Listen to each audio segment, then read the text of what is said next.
unfold.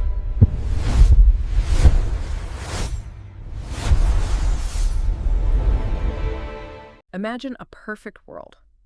A habitat where every single physical need is met instantly and endlessly. Right. Food is everywhere, the water's always clean, the temperature never changes from a comfortable 68 degrees. A utopia. Exactly.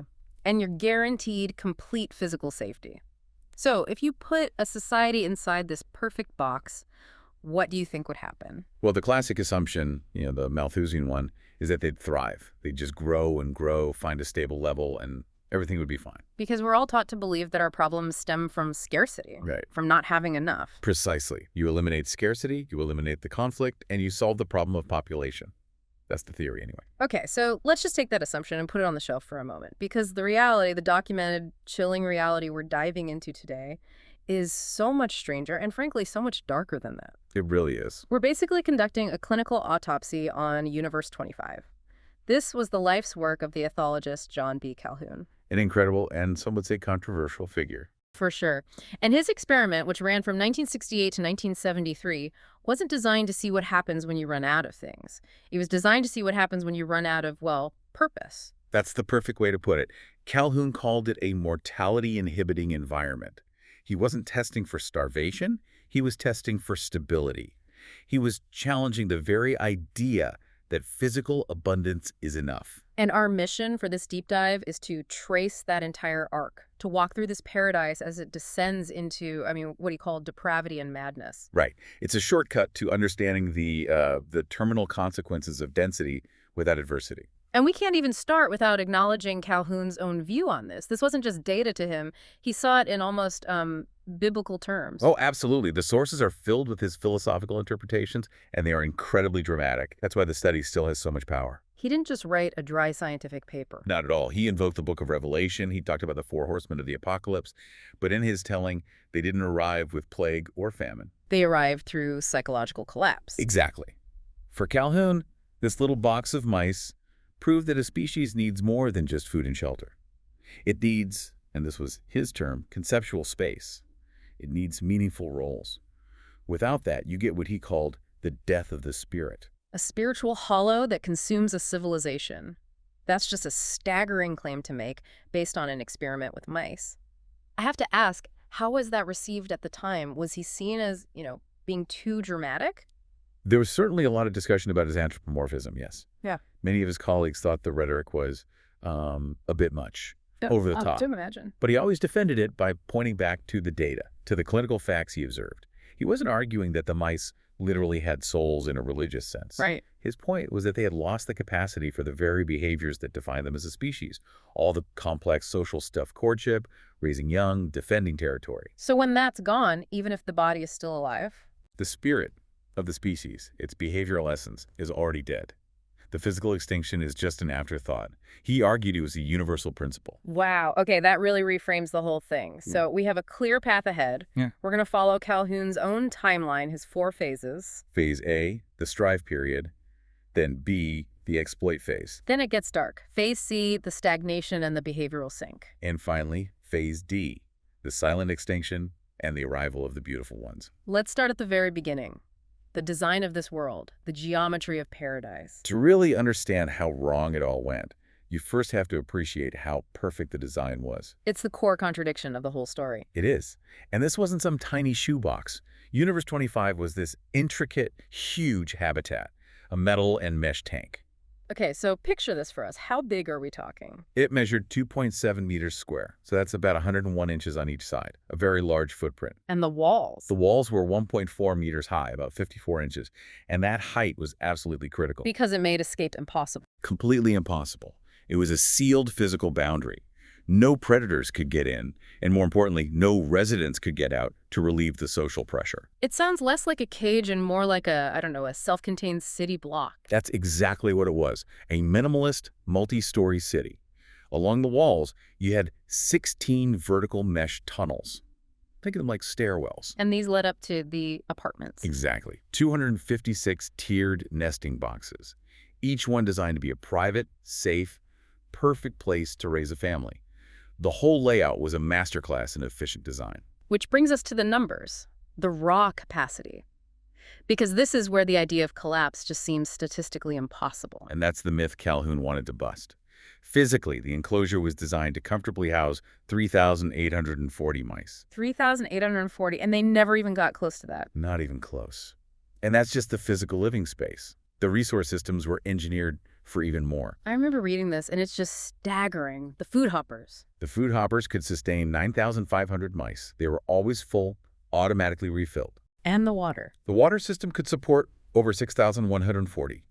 Starvation, dehydration, these were not just unlikely, they were structurally impossible. Malthusian checks were designed out of the system. So you've removed every single thing that limits a population in the wild. Every single thing. The temperature was a constant 68 degrees Fahrenheit, which is perfect for them. Yeah. No hawks, no cats, no predators of any kind. And no disease, right. He started with clean stock. Certified disease-free breeding stock from the National Institutes of Health. So no mass plagues could sweep through. The staff even came in and changed the bedding. It was, and this isn't an exaggeration, a man-made Garden of Eden. An Eden that, by its very perfection, removed the need to strive. It took away all the filters of natural selection that normally keep a society healthy. Precisely. And that's Phase A. It starts on July 9, 1968. He introduces the founders, the Adams and Eves. How many? 4 breeding pairs. So 8 mice in total. 8 pioneers in this vast empty city. And this first period, the strive phase, it lasts for about 104 days. What happens? At first, everything is normal. It's the golden age. The mice explore, they establish territories, which is incredibly easy with so much space. The males mark their little domains, the females start building nests. Everything works. But there's always a but. There's always a but. Even in this period of perfect low-density calm, Calhoun's notes mention the first little seed of failure. He called it the clustering anomaly. The clustering anomaly, what was that? Well, mice are tactile creatures. They like contact. But even with hundreds of empty, safe, secluded apartments available, they started clustering together. They would sleep in big piles. So they chose density. They actively chose social pressure over the efficient use of all that empty space. That they did. They preferred that tactile comfort to spreading out logically. It's a fascinating little detail. Why do you think that is? Is it just instinct gone haywire? It seems to be an instinct that's not adapted for paradise. In the wild, clustering saves warmth and provides security from predators. But in Universe 25, both of those things were already guaranteed. Right, so the instinct overcompensated.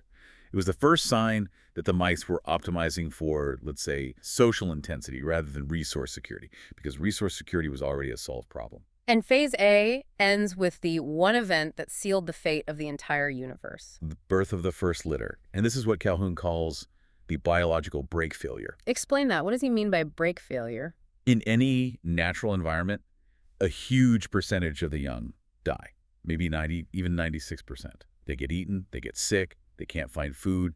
It's a brutal but necessary filter. It keeps the social structure from being overwhelmed. Exactly.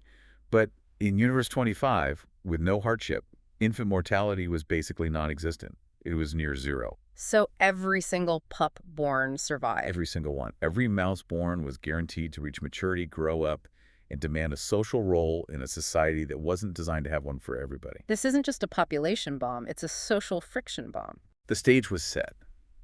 With no death, no disease, no scarcity to act as a pressure valve, the population was now accelerating toward the one resource that was truly limited. Social roles. Social roles. And that brings us to Phase B, where the problem wasn't how fast they ate the food, but how fast they consumed their own society. So Phase B, the exploit phase, this is where the math starts to get scary and translates directly into social chaos. The growth was just astronomical. The population was doubling every 55 days. Every 55 days. By day 315, they hit 620 mice. And again, we have to anchor ourselves in the physical reality here. 620 mice sounds like a lot, but it's less than 20% of the space's actual capacity of 3,840. So you could walk in and look at the enclosure and think, there's still plenty of room. Absolutely. The problem wasn't that they ran out of room. The problem, and this is the core of Calhoun's entire insight, is that they ran out of conceptual space. That's the term again. Unpack that for us. What is conceptual space in a mouse society? It's the web of social roles. Mouse society, and human society too, it relies on everyone knowing their place. You have the dominant male who defends his territory and his females. You have subordinate males who have a place in the hierarchy. You have nursing mothers who need to be protected. These rules aren't just about physical location, they're about function, about purpose. Exactly. And the social bandwidth required for those functions to work smoothly, for those interactions to be healthy, that was maxed out long before the physical space was. And in the wild, there's a natural release for this pressure, dispersal. Young animals get pushed out to find their own territory. Right. And that's the trap. That's the failure of emigration that the 54-inch walls created. A young male mouse reaches maturity. He's full of vigor. He wants to establish a territory. But everywhere he looks, We've already taken. it's already taken. And not just taken, it's held by an older male who is perfectly healthy and vigorous because there's no hardship. So the older generation never dies off or gets weak. They just hold on to their power with an iron grip, as Calhoun put it. Right. So you have multiple generations being compressed into the same social space with absolutely no escape route. The pressure just builds and builds. Which leads right back to that pathological togetherness we saw the hint of in Phase A. It becomes the defining feature of Phase B. They can't get out, so they just pile in. These massive, dense, unavoidable clusters of mice, especially the young males who have no job, no territory, no status. They're just trapped in this constant, overwhelming sea of social contact. And Calhoun had a name for this too, the Velcro effect. The Velcro effect. They were just pathologically stuck to each other, even though it guaranteed constant stress and conflict. And this forced interaction creates the first real behavioral sinks. The sinks. This is probably the most famous concept from the study. What were they physically? They were actual geographic locations in the pen. Most often they formed around the food hoppers, instead of the mice dispersing to all the different available food sources. They would all crowd around one or two. Yes. And they conditioned themselves to only perform basic functions like eating in these chaotic crowds. So you'd see these frenzied knots of mice fighting, feeding, and engaging in hypersexual behavior all in the same spot. Even though there was untouched, perfectly good food just a few feet away in a quiet corner. Exactly. It's such a profound and disturbing detail. The behavior was no longer about getting food. The logic was gone.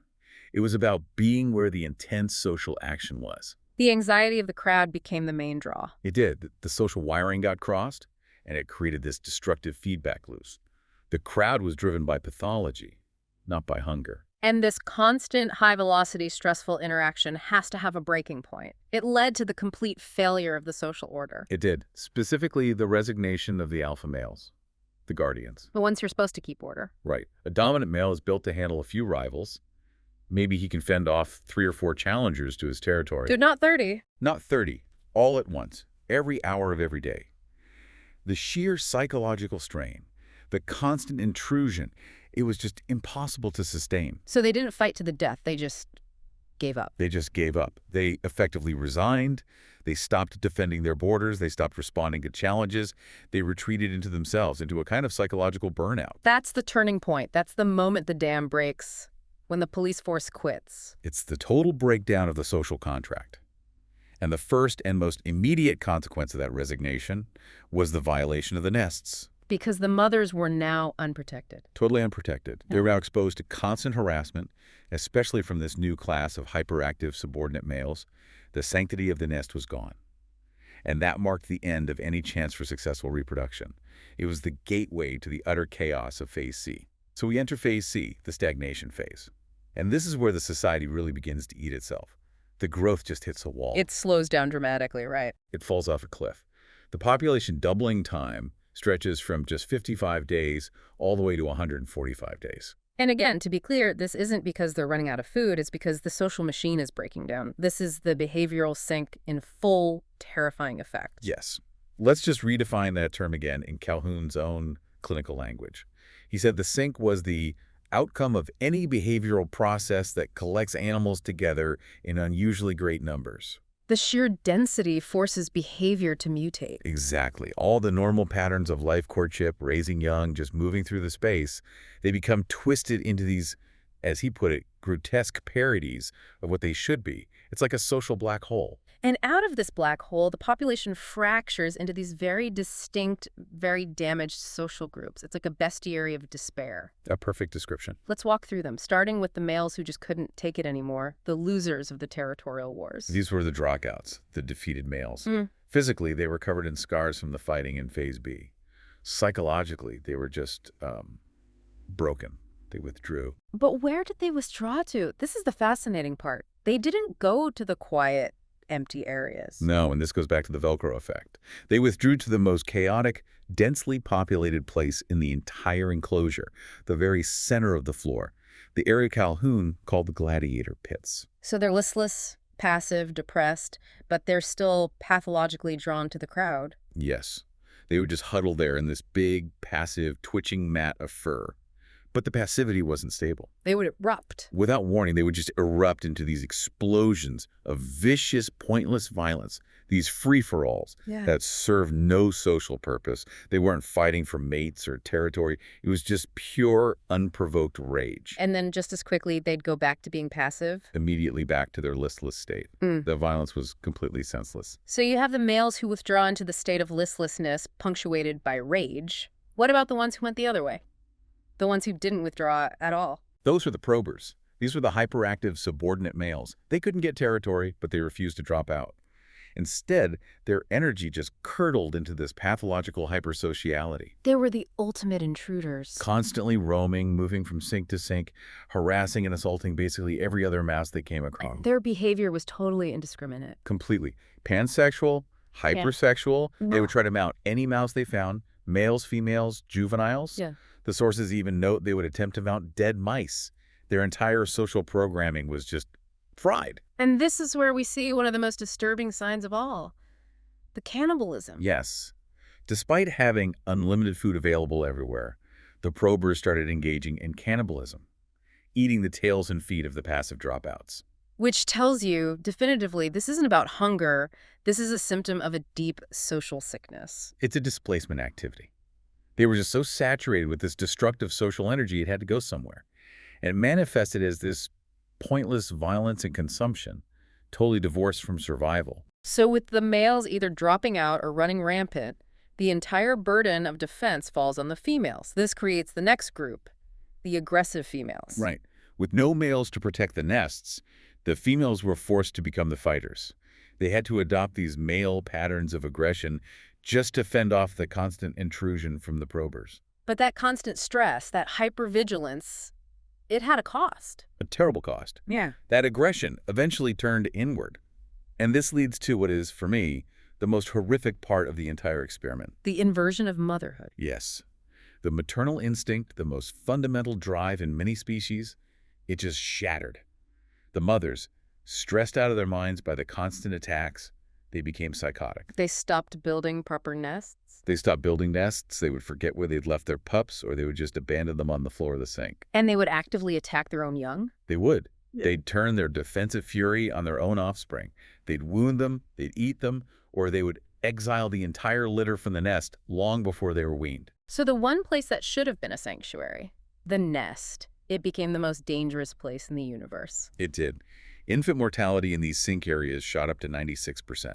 The nests became what Calhoun called ossuaries, little collections of bones from eaten, trampled, or starved pups. The society was literally consuming its own future. We have to just pause here for a second. We're talking about the clinical details, but try to put us in that room. What was the sensory atmosphere of this hellscape? The sources are very vivid about this. Calhoun's own daughter visited the lab, and she remembered the smell her whole life, this overwhelming, cloying, ammonia-heavy stench. The smell of 2,000 mice. And stale urine and musk and death. She called it the smell of a biological system rotting from the inside out, even though all the inputs were clean and fresh. And the sound. Just a constant high-pitched wall of noise, the squeaking of endless conflict, the frantic scuffling of thousands of feet, just cacophony of stress. And visually you have the squalor, the twitching mat of scarred dropouts, the frantic blur of the probers running everywhere. And then, high above it all, something else, an eerie stillness. The one group that remained untouched by the chaos, pristine and perfect. The beautiful ones. The social gravity had become so strong it was crushing the complexity out of existence. And that's what leads us to the final chilling phase of the experiment. So as the population finally peaks, at around 2,200 mice on day 560, the chaos actually starts to subside. Not because things are getting better, though. No, because the society is giving up. This is phase D, and it's defined by the emergence and then the dominance of this final group. the beautiful ones. This was the terminal phenotype, the end stage. The name itself is just so perfectly haunting. They were physically perfect, but behaviorally they were ghosts. Completely. They were all males, and they represented the ultimate expression of social withdrawal. They simply avoided all conflict. That's why they were beautiful. Their fur was sleek, unscarred, pristine. They were perfect physical specimens. But what did they do? What did this withdrawal look like day to day? Their behavioral repertoire was drastically simplified. First, they retreated physically. They moved to the highest, most inaccessible nesting boxes, the penthouses of Universe 25, far above the violence of the sink below. And once there, they just stopped participating in mouse society altogether. They engaged in only 3 simple activities. Eating, drinking, and grooming. That's it. That's it. Obsessive, meticulous self-grooming. They'd replace every single complex social behavior fighting, courting, mating, exploring with simple, narcissistic self-maintenance. Calhoun called them autistic-like creatures. He did, because they were only capable of the simplest behaviors compatible with their own physiological survival. They had lost the ability to do anything for the group, for the future. He considered them spiritually dead. And this loss of social capacity was total. I mean, we're talking about a species driven by sex and territory, and they had zero interest. Absolutely zero. They were completely indifferent to receptive females who would approach them. They made no attempt to court, to mate, or even to defend their penthouse territories from other beautiful ones. They were living alone, together. A perfect summary. Well, Deeply isolated, passive, even while physically near each other. and Calhoun knew this wasn't just a phase. He suspected this was a permanent, irreversible change, which led him to the critical test of reversibility. Right. This is one of the most important moments in the whole study. He took several of these beautiful ones out of the chaotic Universe 25. And gave them a second chance. He put them into a brand new, clean, low-density environment, a fresh start, a mouse paradise with none of the stressors of the sink. And he introduced them to healthy, receptive females. The perfect conditions to reboot their natural instincts. Did it work? The result was the final, chilling nail in the coffin. They did not recover. At all. At all. In this new paradise, they just continued the routine. They ignored the females. They kept grooming themselves obsessively. They showed no interest in exploring or establishing territory. They had forgotten how to be mice. Calhoun's conclusion was that they had been born into a world that was so pathologically broken, so socially saturated, that they never learned the skills in the first place. They were trapped in what he called an infantile state of early development, focused only on the self. Physically adult, but socially, they never grew up. They were obsolete. And this is the moment where you can't help but look in the mirror. When you take that behavior, that narcissistic withdrawal in a world of abundance and density, and you map it onto our own society, the parallels are just, they're unavoidable. This is what gives the experiment its enduring, chilling power. Calhoun wasn't sure, but he hypothesized that this wasn't just a rodent thing, that this could be a universal biological response. And we see these echoes in our own highly urbanized, resource-rich societies. Let's talk about the most extreme example, the 𝐏𝐿𝐃𝐒 in Japan. The connection is just profound. You have, by some estimates, over 1 million people, mostly young men, who completely withdraw from society. They lock themselves in their bedrooms for years, sometimes decades. And just like the beautiful ones, their physical needs are met. Their parents provide food, they have shelter, there's no immediate physical threat. They have achieved the human equivalent of the penthouse in Universe 25. Total physical security. But at the cost of total social extinction, they've opted out of the social field, the struggle for a job, for a relationship, for status, because it's too overwhelming. Exactly. Just as beautiful ones avoided the gladiator pits, they retreat into a space where the only thing they have to manage is themselves.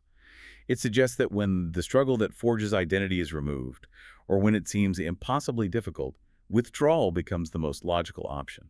And then there's the broader, less extreme version of this, the phenomenon of the herbivore men, the Soshoku danshi. Another trend seen most clearly in Japan. Young men who actively reject traditional masculine roles. They're not interested in climbing the corporate ladder or in the hunt of romance. Instead, they focus on what? Solitary consumption, hobbies, fashion, and meticulous self-grooming. The parallels to the beautiful one's 3 core activities, eating, drinking, and grooming, are just uncanny. It's a prioritization of self-maintenance over social striving and reproduction. It suggests that when the social field becomes too saturated, too complex, too competitive, the system simplifies. It collapses inward. Narcissism replaces connection because the self is the only territory that feels safe and manageable anymore.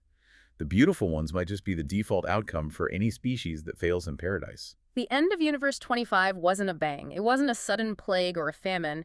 It was this slow, quiet death of will. And Calhoun gave this process a name in his 1973 paper. He called it death squared. Right. It's a powerful idea. He argued there were two distinct deaths. The first one came much earlier. The first death, as he called it, was the death of the spirit. The behavioral death, the moment the mice lost the capacity for complex social behaviors, courtship, motherhood, defense. The beautiful ones were the living embodiment of the first death. They were walking dead. Essentially, yes. And only after that came the second death. The literal physical extinction of the last body. And the timeline of that final decline is just so drawn out and sad. It is. Around day 560, the population hits its peak of 2,200. But the crucial thing to remember is that this population is already doomed. It's made up of these socially broken mice who are incapable of successfully reproducing. The peak was an illusion of health. A complete illusion. Just a few weeks later, around day 600, the population enters what he calls a swan dive. It just starts plummeting. The birth rate drops to zero. Not from infertility, but from behavior. Exactly. The few pups that are born are either eaten, abandoned, or neglected by their psychotic mothers. The behavioral brake slams on hard. And as the population thins out, the violence must have subsided. It did. The chaos of Phase C was replaced by a kind of geriatric silence. The probers got old, the dropouts died off. The whole city just settled into this quiet twilight, with only the aging beautiful ones left, grooming themselves. Then comes the most definitive marker of all, the point of no return. Day 920. That was the date of the last recorded conception in Universe 25. After that day, there was no more future. The city was sterile. It just became a retirement community for ghosts. A necropolis. A population of aging, isolated, socially inert individuals just wandering through this massive, perfect paradise they had utterly failed to inhabit. And this slow fade lasted for months and months. Just more than a year and a half after that last conception, the city was still running. The food and water were still perfect, but there was just zero will left to create new life. Until the very end. On May 23, 1973, the last resident of Universe 25 died. The Utopia ended not with the bang of a resource war, but with a quiet whimper of total psychological exhaustion. And the final image is what's so haunting. This massive, intricate city, built to hold nearly 4,000, standing empty and silent, except for a few pristine, solitary, elderly mice, the survivors of the apocalypse who had no idea how to rebuild. Calhoun's findings were so stark, so bleak, that he felt he had to issue this direct, thundering warning to humanity. He was convinced he'd found a universal law. And his core argument came back to that idea of conceptual space. Right. He argued that our minds, like the physical world, have a limited capacity. When social interactions become too numerous, too fast, too meaningless, when you can't tell friend from foe, when every interaction feels like an intrusion, the only rational response is to withdraw into yourself. And he connected that withdrawal directly to the lack of struggle. This is his welfare state hypothesis. A very controversial idea, but central to his thinking. He basically theorized that when a society becomes so advanced that all our physical needs are met by technology or by social safety nets, the very struggle that forges our character, that defines our social roles, it just vanishes. And without that struggle, without that purpose, we collapse into the beautiful one phenotype, a population of consumers focused only on our own maintenance and grooming. The drive to connect, to build, to defend gets replaced by simple physiological upkeep. The spirit dies because the perfect machine no longer requires it to do anything meaningful. And that conclusion has been incredibly influential, but also heavily criticized. To be thorough, we have to bring in the main counter-argument. We do, and it's a crucial one. It shifts the blame from the mice to the architect. From destiny to design. Exactly. This is the view of historians like Edmund Ramsden. He argued that Universe 25 wasn't a story about the dangers of overpopulation. It was a story about poor architectural design and social mismanagement. This changes everything. What was wrong with the design? Well, the critique points out that the problem was never the total number of mice. The problem was distribution. Remember the clustering anomaly. The mice piled up because a few aggressive, dominant males hoarded all the best real estate. They took control of the upper-level apartments, the safe spots. Right. And because they never died of old age or hardship, they held that territory forever. They created an artificial scarcity. They effectively blocked the social ladder and forced everyone else down into the sink. So the behavioral sink wasn't an inevitable result of density. It was a result of social inequality that was baked into the design of the system. Precisely. The problem wasn't too many mice. The problem was a design that allowed a small, powerful elite to hoard conceptual space, forcing the vast majority into a destructive, chaotic scrum. If that's true, then the warning shifts dramatically. It does. Calhoun's warning is, watch out, too many people will cause a spiritual collapse. But the critique's warning is, watch out. If you design systems, cities, companies, digital platforms that create high density but fail to provide meaningful roles and equitable access, you will get the exact same collapse, no matter how much wealth is being generated. And that brings the mirror uncomfortably close to home. We live in these dense urban environments, isolated in our apartments. We're constantly connected online in a kind of digital behavioral sink, swimming in information and social contact. We're building these massive containers without building community. We have environments where meaningful roles, a good career, a stable family, a home, are either saturated with competition or financially out of reach for many. The erosion of that essential struggle, combined with this overwhelming, often toxic social input from our digital lives. It risks pushing more and more people toward that same narcissistic, self-grooming withdrawal of the beautiful ones. The box is empty, but the reflection is still staring back at us. The question for all of us is, are we actually the masters of this universe we're building? Or are we just becoming its most beautiful and most lonely inhabitants? So to really distill the core lessons from Universe 25 for you, our listener, I think it comes down to 3 critical points. First, you have to understand the difference between physical space and social space. Right. The system didn't fail because they ran out of room. It failed because their social capacity, their conceptual space, was breached long before that. Second, the collapse was behavioral first, demographic second. The death of the spirit, of the loss of the ability to function as a society, happened hundreds of days before the death of the body. They forgot how to be a civilization long before the last citizen died. And finally, there's the terrifying universality of that beautiful one phenotype. That impulse to withdraw into narcissistic self-care when the world becomes too dense, too abundant, and too meaningless. It suggests a kind of default failure mode for intelligent life. And that leaves us with one final provocative thought. If the critique is right, if the danger isn't just density but the design of our interactions, then we have to look at the new universes we are building right now. Our digital spaces. We've created platforms that force a kind of pathological togetherness, this constant frenetic interaction of a digital sink, while at the same time eliminating the need for real-world, complex social skills. We are saturated with connection points, but we may be starving for genuine social meaning. So the question becomes, how do we restructure these digital worlds to prevent the death of the spirit in a population that has access to everything except perhaps a reason for it all? That is the chilling question Universe 25 leaves us with. A truly modern problem. A profound place to end this deep dive. Thank you for joining us. We'll see you next time.